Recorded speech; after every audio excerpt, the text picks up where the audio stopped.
Because together we can do amazing things.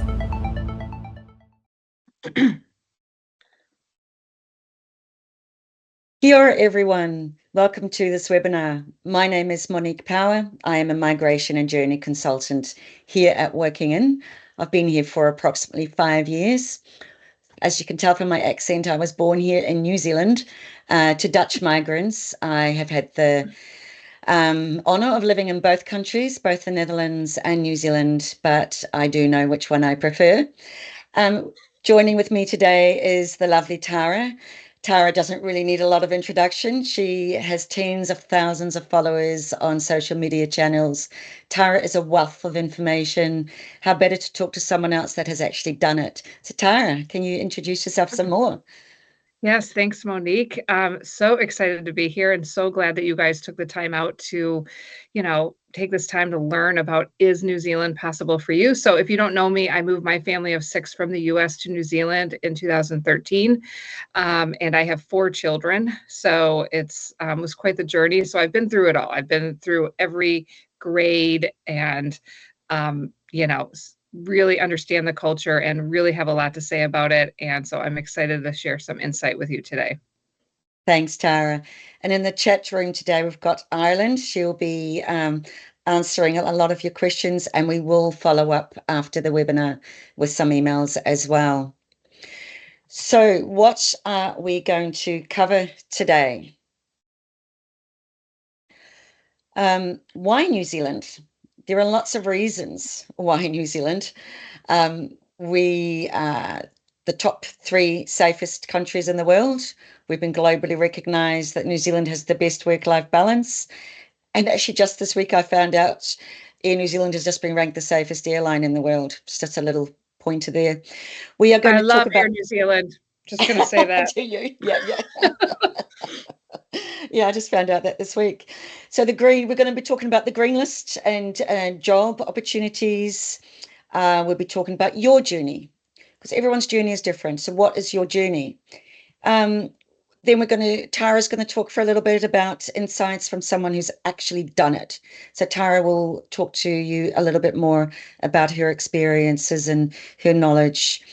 And we're also going to talk about the cost of living this time around. We get a lot of questions around the differences between New Zealand and America. I know it's very, very difficult to compare, but we're going to do our very best and hopefully you will get something out of it. And then we're going to talk about the next step, what is going to happen after this webinar today. So first of all, why New Zealand? Now, New Zealand, as I said before, we are the top 3, always have been in the top 3. I think we're currently ranked number 3, the safest countries in the world. And it is true, I see it, I'm not just reading something from what people tell me it is, but I live here and I see it. I see kids here playing on the street. They come home from school, throw down their bags, pick up their helmets, and off they go on their scooters around the neighborhood. They're just having a life how kids used to have it in other countries, like it was used to be in other countries in the world. Yeah. You will see that, Tara, the difference, right? Oh my gosh. When your kids. Yeah, like that's probably, as I've helped, people move to New Zealand for like the last 4 years, that's probably the number one reason, especially if they have kids, because it's you can't take your eyeballs off your kids in the US. And, there's maybe like, some small pockets where you could do that, but like it just doesn't exist. And like, even when my American friends would visit me in New Zealand, they're just like my kids just run off and start going, and then they go in this panic attack because they're just like, they have never just been able to let them go. And it is just like, they're like, wait, what? Yeah. I'm like, no, it's okay. But it's okay if you're like uncomfortable with it, because it's a bit of an adjustment to, not have to worry about that. And then not to have to worry about guns in schools and, anything can happen literally anywhere in your school. And like, you don't have any of that. It's a different world. My kids bike to school, scooter to school, they could just walk out the door and deal with that. And let me tell you, that's a huge freedom for moms or dads that are staying home. Yeah, true. Time to live. So most companies, even the big corporates, we all finish at a reasonable time. That means you can be home for dinner with your family every night. You're not going to be stuck in traffic. More time for families. Everyone in New Zealand is entitled to a minimum of 4 weeks paid leave, and you get encouraged to take it. um, well, I think what we touched on it before, the safer, inclusive communities. So New Zealand has a history of welcoming people from all corners of the world. We've got with a growing emphasis on embracing and supporting its diverse population. We've got over 200 ethnic groups in New Zealand. And so we have a real focus on keeping us as a society where everyone feels safe, respected, regardless of their background, identity, views. And there are even several policies in place that prevent discrimination here in New Zealand. So with all that said, a happier, healthier you. A move to New Zealand will bring you your happiest, healthiest life, not just for you. Yeah, it's definitely like ingrained in the culture that it's you don't live to work in New Zealand. Okay. And that's a very different culture. And they don't just give you the 4 weeks. They insist on it, and they insist on more than 1 week at a time.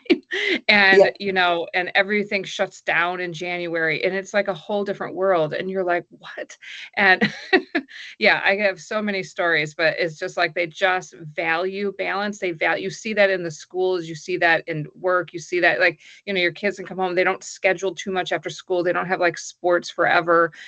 They don't have required homework a lot for a lot of the grades, because they really value that family time, that the kids come home and they have the time to have dinner with family. It's just like across the board in the culture. And so that's actually a very different concept. Yeah, I bet it is. So the green list, everyone is talking about the green list. Now, I just do want to say that the green list is not the only pathway to residence in New Zealand. There are several pathways to residency in New Zealand. The green list is one of them. Now, what is the green list? The green list holds approximately 200 occupations and growing. A lot of the green list tier 1 occupations tier 1 means that there is a pathway to go straight to residence. A lot of those occupations are healthcare roles, engineering, education, auditors. And then on the tier 2, we've got a lot of trades and construction, a lot of other roles as well. We have recently been announced just last week that I think in August this year, there are some new roles to be added to this green list. And I just want to highlight this because a lot of people think, oh, you need a degree to get to be on the green list and to get residency in New Zealand, or you need to be a doctor or a nurse or an educator. No, there are lots of trade roles, and this is a good indication of where we are heading in New Zealand. It means that we need more people in infrastructure and trades roles because our economy has finally started to move again, and there's a shortage of these occupations. The government has definitely seen this and made the announcement last week that these roles will be added to tier 2 of the green list, meaning that there will be a 2-year work to residence. You do need to meet all the criteria. Every role has got its own criteria. In some cases, you may need to register with your regulatory board. You need to earn a certain amount, and every trade is different as well. We haven't got the time to talk about every single trade separately. But if any of you are out there and you do fit one of these occupations, I'm happy to talk to you one-on-one. Yep. Just book a time. The main green list are going to be healthcare, IT, teachers, engineers, as a general rule of thumb, in addition to these new ones. Yes. But like if you're out there and you're, doing that, there's just so many great pathways. And again, like you said, it's not the only one. No, absolutely not the only one. There is also, I can give you an example, accountant. It's not on the green list, but it is an in-demand job. Yep. It is a skilled job. There is a points-based system called the Skilled Migrant Category Pathway, which is points-based. You need a minimum of 6 points for residency. Now, if as an accountant, often if you don't, you've got a bachelor's degree or maybe even a master's degree that's worth points. So as soon as you get your 6 points, you can apply for residency in New Zealand. So there are lots of different ways to get residency in New Zealand. And may I also suggest there's the study visa. We have had several people through your too. community, Tara, Yeah. that started on the pathway with us, Green List Tier 1. After a little while, they thought, I wouldn't mind studying further in New Zealand because that can get me to New Zealand straight away, enroll at a university, get if you're doing a master's, you can actually even work for 20 hours a week. You can study in New Zealand, you can bring your family. And after that study, you can apply for a post-study work visa, which could lead to residency. And during that time, you can build up a network. Yeah. Yeah, I think that that's a really good thing to point out because a couple things. Everything on the internet is quite outdated.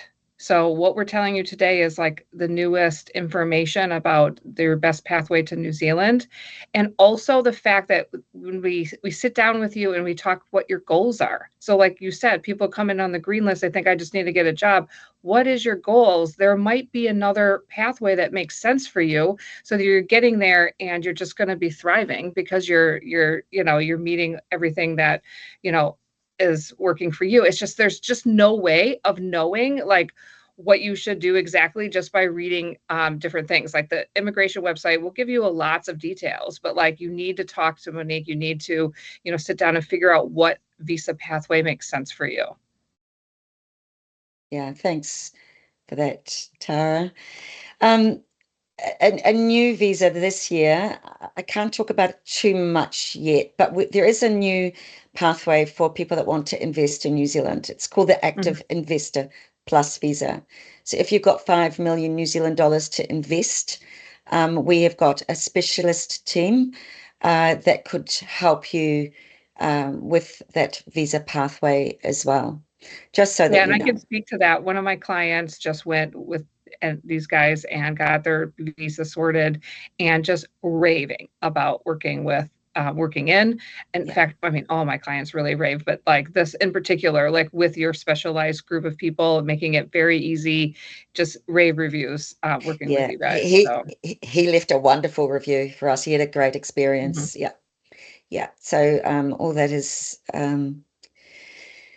there available. So it's not just the green list tier 1. So come and talk to us and see what your visa pathway is going to look like.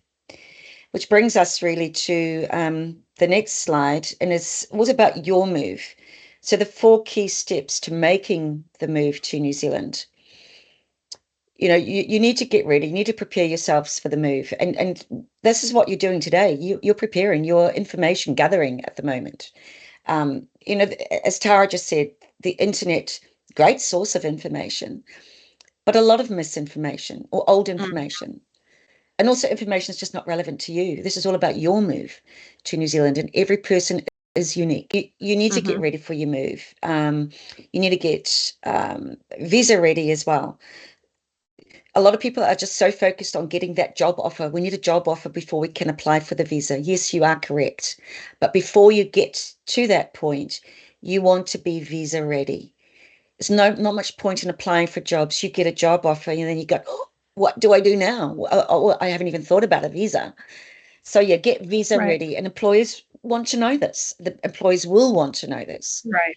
Because they are waiting. Yeah, and that's a big one. Yeah. That's a big one that so many people get wrong. I can't even tell you. I feel like I say this like every day, that the people have just gone in, they're like, I want to move to New Zealand. So they've applied to all of these jobs.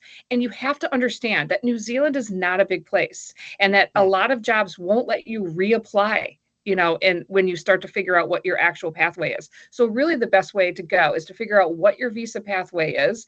Then when they say, hey, you qualify to get a visa, they will give you a letter that then you include when you apply for a job that says, hey, this person can get a visa contingent on them getting a job offer, with an accredited employer. And hey, we can also accredit you if you're not. And I'm telling you, do not apply for a job until you have this letter.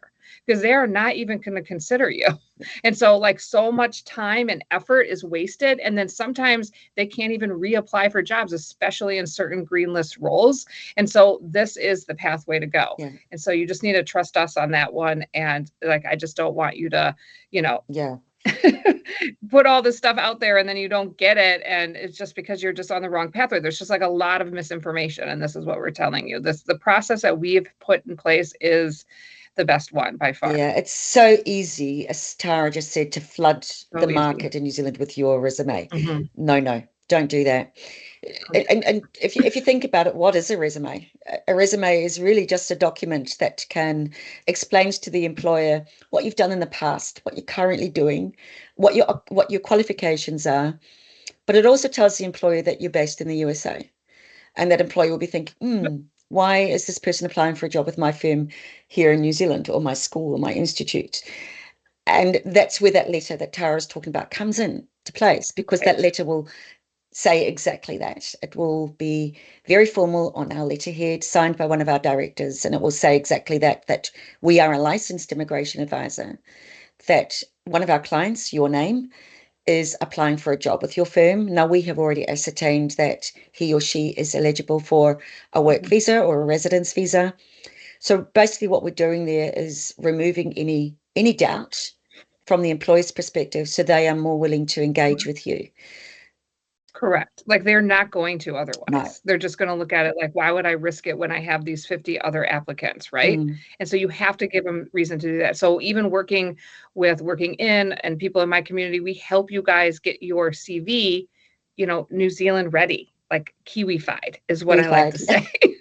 So that it communicates all the right things, because you have to overcome the objections that are in their head before they're even going to consider setting up an interview, because that's the point of the CV. You got to get enough interest in you to at least have the conversation with you, right? And so, you just got to give them every reason to say yes. Yeah, absolutely. And networking. Use LinkedIn. LinkedIn is your friend. I'm not saying have your profile open to work, but networking in New Zealand. And if you don't know where to start. Right. And how things work are different there. And that's what we talk about. That's what we help with all the job workshops and stuff. So we've got systems in place that can definitely help you and guide you along that process. How get a visa assistance. So all our clients, they get assigned their own visa agent, their licensed immigration advisor, and they will be with you throughout your entire journey to New Zealand. Everything to do with visas, they will be your contact person. You don't need to deal with Immigration New Zealand at all. And then all you need to do then is get on the plane and relocation support. So we have our own departure lounge. Now, we have our own relocation support team here. Antara, you together with your community, which is such a welcoming community, and your knowledge, everything logistical. When you think about when you're moving to a new country, people think about, hey, we're going to need somewhere to live, and gosh, we need flights before we get there. And we may want to talk to an insurance agent that understands both USA tax law and New Zealand tax law. You might want to talk to someone that understands insurances. But then there's the smaller stuff that are really important that often get overlooked. Really important. Opening up a bank account in New Zealand before you get here. Getting your tax number organized in New Zealand, even down to the SIM card for your phone. So we have got experts along every part of the journey that can support you and assist you and to help your journey become as smooth as possible, basically. Anything else you want to add to that, Tara, before you take the floor here? No, that's great. That's exactly right. Like the process that I partnered with Working In years ago, and our whole process that we give to everybody, and it's just really great. What I really love about Working In is that they don't sugarcoat anything. If there's anything, they meet with you and they're like, we don't think that you're going to maybe run into these problems. Like they just are like legitimately telling you, these are the jobs we think you can get, this is the visa we think you can get, and it's great right from the beginning, because there's a lot of immigration companies out there that are just trying to sell you the visa, and then like you can't actually end up being permanent residents when you get there. And and so this is what's so great about this. And then the relocation support is just is amazing. So, And I don't know anybody else that has that, but yeah. I haven't looked at all of them. So a little bit of a, But it's just included when you get a visa. You just get all of the support for that. It's just amazing. There's no extra cost for all this stuff. So yeah, exactly. So a little bit of a background there. So the company working in has been going for around 27 years. We've helped thousands of people migrate to New Zealand. And I think we are the only immigration company that offers all three services. They are all really linked together. You yeah, I cannot think do you one are. without the other. You can't apply for a No, visa without the job offer. And so no. that that's why we've decided to do it this way. So we might not be the largest, but because we still want everyone to be, you're not a number with us. It's still the personal touch. Mhm, I think we are also the only mhm. company where you get to talk to a human for free for a 15-minute chat, which we talk Right. about at the end of this webinar, how you can do that. But yeah, so that's a little bit of a background about working in. So Tara, give it Oh to my us. gosh, there I Where do you am. start? Okay. Okay. So, yeah, so I'm just going to offer a little bit about my story and my insight. As I said in the beginning, that I have lived in New Zealand for 8 years, and um, it's been a journey and it's been good. And so, what I ended up doing about 4 years ago is setting up a community online to help people have all of the resources that I wish I would have had, to be frank. Because I didn't know anybody, we didn't know a soul, we just landed and we just figured it out. And man, I wish I would have had a community. So, because like what Monique is talking about, it's kind of like if you envision like an iceberg. So, you have like your visa and your job, like you have to have that. If you can't get that, then you can't move. Do you know what I mean? But in addition to that, it's all the stuff underneath that you need to help support you. And that's what we try to do in the community, but it's also in complete conjunction with working in with the relocation services, like with everything, because I generally attract Americans because I am American. And so that's the majority of the people. You can be from anywhere. It doesn't matter. But in my community, and what we do is we talk about everything and anything. So like we talk about, yeah, what to move, what not to move. And I've done it 4 times. So I am literally an expert on what you should bring and what you shouldn't bring. You get to meet others in the same journey as you. I just have to share, like last week, I had a Q&A with my community, and I had 2 members that one of them was not on the green list and had been struggling to find, and then she ended up becoming doing the student visa, and she met somebody in the community. They became friends, and now they're going to live together in Wellington when they get over there, which is like, to me, that was my dream. Okay, like to have a place where people that can share like their thoughts and feelings, because when you move to another country, it is a very big deal, and it's emotional and it's physical and it's all of the things. And so we talk in my community, like, how do you tell your friends and family? What age should you tell your kids? And there's just a lot to it, and you're just like, oh, so we spend a lot of time doing all of that, and it's just like a really great because also people think, oh, I'm just going to move to another country, but they don't do any cultural training. Like, it is not the same place. If you show up to work in New Zealand as an American, it's not going to go over well, and you don't want to burn bridges in New Zealand because it is a very small place and everybody knows everybody. And there's so many things that, yeah, you could go and it'd probably take you about 10 years to figure it out, or you can come in and get a little bit of training, before you get there. So just some insight on what most of my clients, and the reasons that they move, because you might relate to this, is like what we said, the safety for sure for their kids, the sending their kids to school. They don't have to worry about gun violence. They can ride their bikes to school, all of that. The political climate is also a very big one, especially this year. I've had a lot of clients coming in because of that. They're just like, people just want to live in a place where they can trust their government, where they can feel valued, they feel that their voice is heard. And there's no perfect place. And but as an American who lived in New Zealand through COVID, It's better in a lot of ways. I gotta be frank. It's not perfect, and like whoever whatever side you're on or whatever, it's better, and it's not so polarizing, and it's not so people don't walk around like their whole value system is based on their political views. It's just really great. Another reason is a work-life balance. So great, you guys. Like it actually took me a while to relax. When I started my job, they were just like, hey, you need to take a break, and we have some free exercise classes, and we ask every hour or so. I'm like, wait, what? Like these are not things that I had ever heard before. And then the last reason is really the low stress.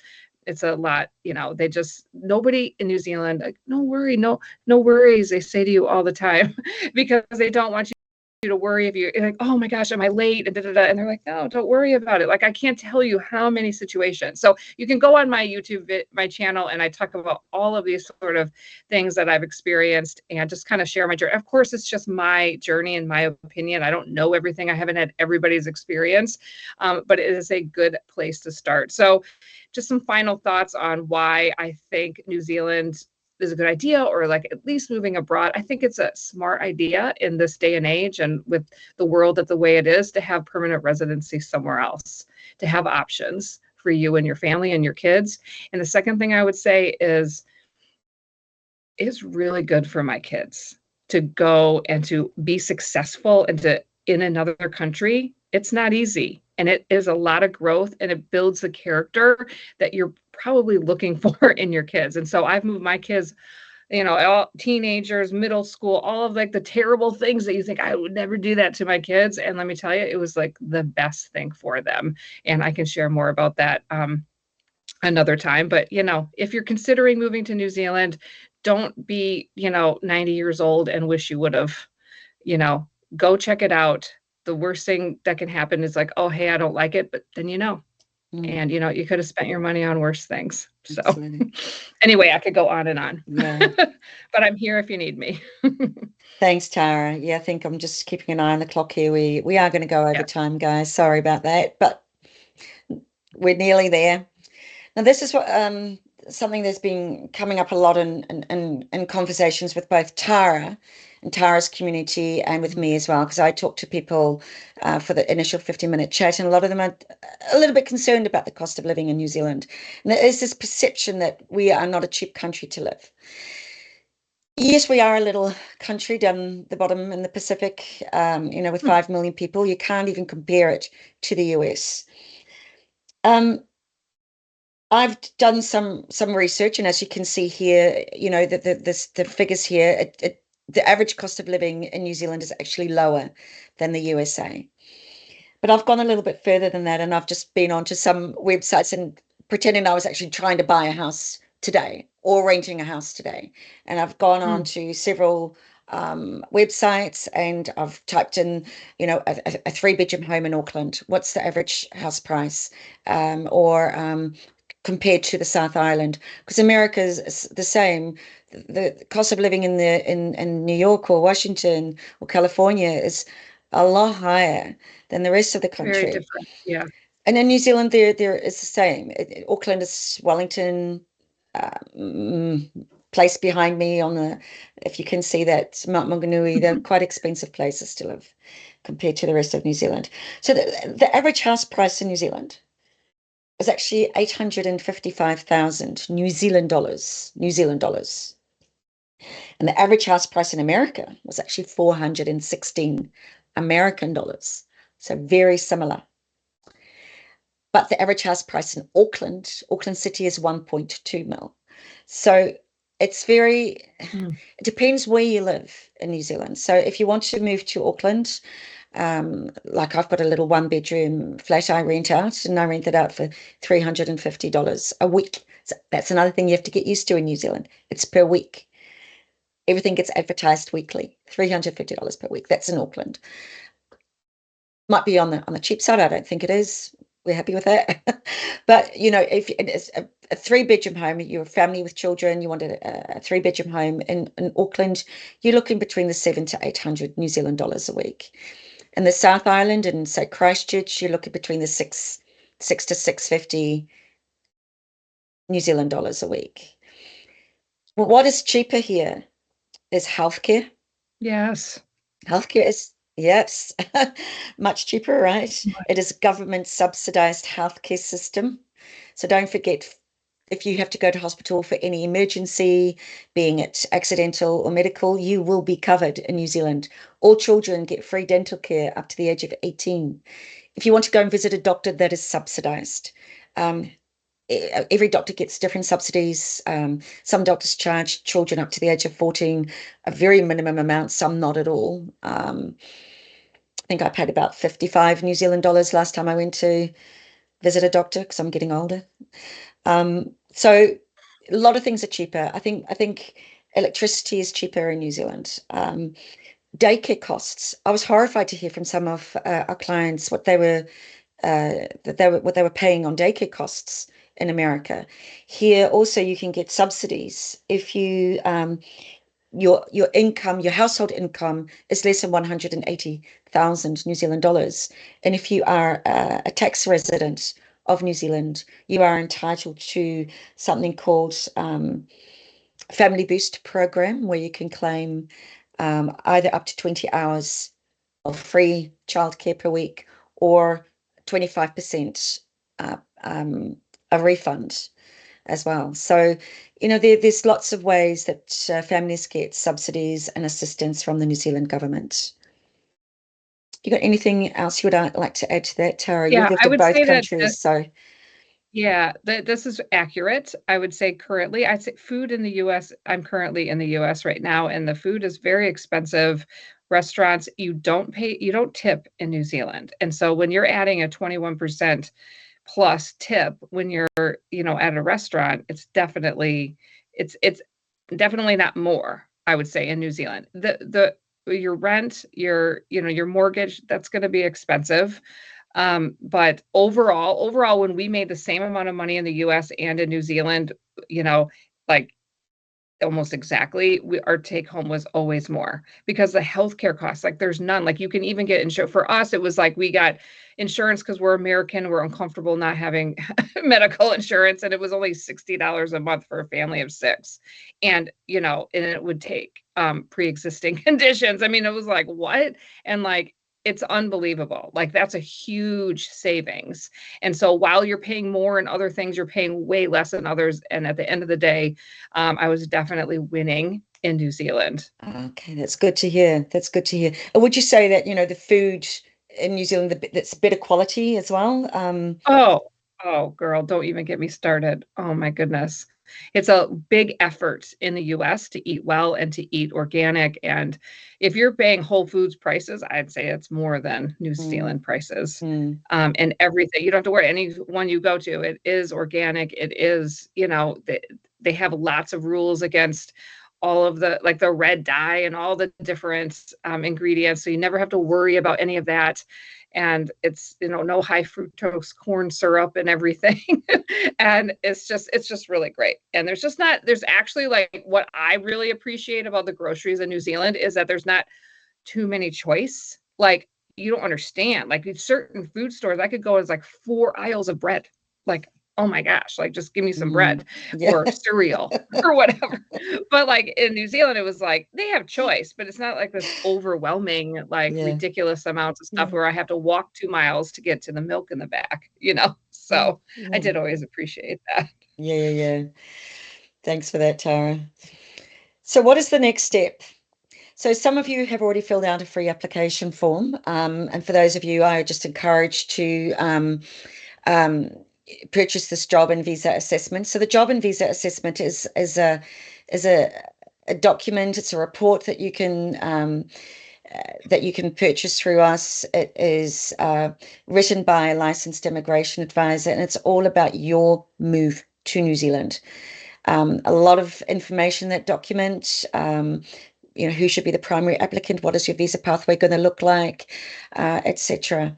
It gets followed with a 45 to an hour Zoom meeting or Teams meeting with either myself or one of my colleagues.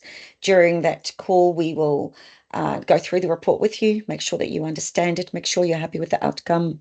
We will talk to you a lot more about costs. What is it actually going to cost us to move to New Zealand? And we'll break it down for you. What are the fixed costs and what would be our fee? And most likely a couple of scenarios, the temporary visa or the straight to residence visa. There are some of you that haven't filled out this free application form yet. I encourage you to do that. You will get sent emails today after this webinar. Just follow through. I'd like to end though with something that we did a few weeks ago, and my colleague Ireland, she's wonderful. She's actually on the chat today. I hope you're listening, Ireland. We held our very first USA Focus group meeting. It was a very warm and welcoming evening. It was held at our Auckland office in the city, and some of our newest arrivals from the USA attended that. We put on some foods and some drinks for them, and the aim was really simple. We just wanted to better understand what inspired them to move to New Zealand, how our services supported them, and what their journeys were like, and how can we improve? What else is there that we can improve on? But what unfolded went far beyond what we imagined. The evening turned out to be very emotional.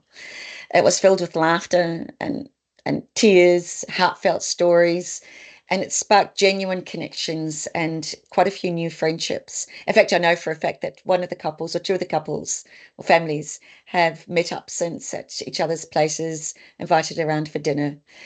But it just reminded me how impactful our work can be. And it's not just about providing a service, it's changing your lives. An experience like this will reignite our passion to keep doing what we do. And we're definitely going to continue. Tara, do you want to finish with saying something to everyone? I love that. No, I love that. That is so true. I totally, I mean, every day I feel like I think, how is this my job? I basically created it because I was just creating a need that I wish I would have had, and that's, one of those things. But the emails that I get from people, like, even if they're in my community or not in my community, or they just watch my YouTube video and they're just like, it's just so nice to have somebody to talk to that's, honest about their experience. And like, because it's a really big decision and we understand that. And like, and so let's talk it through. Let's see if this makes sense for you. Like, we could sell you all day long on New Zealand, but if you can't get a job and a visa, then it doesn't really matter, right? So that's a very key component. And also, just so you know, guys, I did not work with an immigration advisor because back then there used to be like when we moved in 2013, three pathways to get there. It is not like that anymore. And this is part of the reason why I teamed up with Working In years ago, is because when immigration changed, it's complicated. And so you need an advisor to help you walk through that visa process. And it's like, I'm so glad I did, because like my clients love working with you guys. And it's just such a privilege to be a part of people's journeys.